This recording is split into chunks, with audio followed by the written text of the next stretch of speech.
বাংলা ধারাবাহিকের পরিচিত নাম দেবচন্দ্রিমা সিংহ রায়। টলিপাড়ায় এই নামটা বেশ পরিচিত, তবে বেশ কিছু মাস বলিউডে পা রেখেছেন তিনি। সদ্যই শেষ হয়েছে দেবচন্দ্রিমা সুহাগান চুড়েল সিরিয়ালটি, তাই আপাতত বেশ কিছুদিনের বিরতি। এই মুহূর্তে ছুটি কাটাতে দুবাই গিয়েছেন তিনি। দুবাইতে হলিডের নানা মুহূর্ত সোশ্যালের পর্দায় পোস্ট করেছেন তিনি। কখনো সেখানকার ঝাঁ চকচকে কোনো মসজিদের ছবি, তো কখনো আবার খোলামেলা পোশাকে দুবাইয়ের বিভিন্ন প্রান্তে ঘোরার ছবি পোস্ট করেছেন। কখনো দেখা গেছে সুইমিং পুলের সামনে স্নান পোশাকে।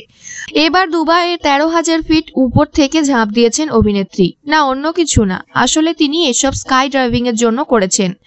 আর সেই ছবি পোস্ট করেছেন দেবচন্দ্রিমা।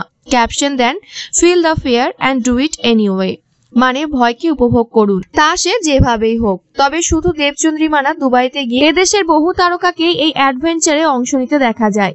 এর আগে মিমি চক্রবর্তী থেকে শুরু করে আরো অনেকেই করেছেন স্কাই ড্রাইভিং। তবে এর জন্য কত খরচ জানলে চোখ কপালে উঠে যাবে।